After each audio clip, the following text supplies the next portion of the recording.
തുടക്കത്തിൽ തന്നെ കുട്ടനാട് പാക്കേജ് താളം തെറ്റിയതിനു കാരണം LDFന്റെ നിരുത്തരവാദിത്വപരമായ നിലപാടാണെന്ന് മാവേലിക്കര UDF സ്ഥാനാർത്ഥി കൊടിക്കുന്നിൽ സുരേഷ്. മാവേലിക്കരയിലെ ESI ഹോസ്പിറ്റൽ നിർമ്മാണത്തിന് കൃഷിസ്ഥലം ഏറ്റെടുക്കുന്നതിനെ ചൊല്ലിയുള്ള ഇടതുമുന്നണിയുടെ തർക്കമാണ് പദ്ധതി നീണ്ടുപോകാൻ പ്രധാന കാരണം.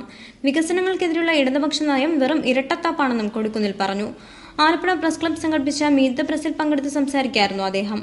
കുട്ടനാട് പാക്കേജിനെ ഈ ഒരു അവസ്ഥയിൽ കൊണ്ടെത്തുകയും കർഷകർക്ക് ഗുണമില്ലാത്ത തരത്തിലേക്ക് പോയത് ഈ UDF ഗവൺമെന്റ് ഇതിന് യാതൊരു ഉത്തരവാദിത്വമില്ല.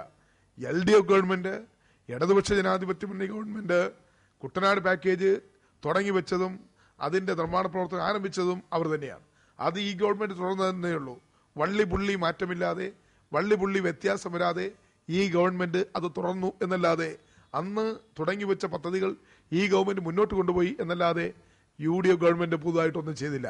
അപ്പോൾ ഇവിടെ ഫലപ്രദമായി കുട്ടനാട് പാക്കേജ് നടപ്പാക്കുന്നതിൽ അക്ഷന്ത്യമായ അനാസ്ഥ കാണിച്ചത് ഇടതുപക്ഷ ജനാധിപത്യ മുന്നണി ഗവൺമെന്റാണ്. അവർക്കാണ് ഇതിന്റെ പൂർണ്ണമായ ഉത്തരവാദിത്വം.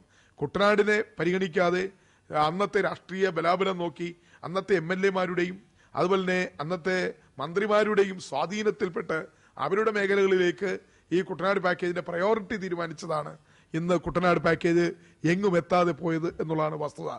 മാവേലിക്കര മണ്ഡലം പ്രതിനിധാനം ചെയ്യുന്ന 7 അസംബ്ലി മണ്ഡലങ്ങളിലും കേന്ദ്രാവിഷ്കൃത പദ്ധതികൾ കൊണ്ടുവരാൻ കഴിഞ്ഞിട്ടുണ്ടെന്ന് പറഞ്ഞു കൊടുക്കുന്നിൽ മണ്ഡലങ്ങളിൽ നിർവഹിച്ച വികസന പ്രവർത്തനങ്ങളും അക്കമിട്ട് നിരത്തി പറഞ്ഞു.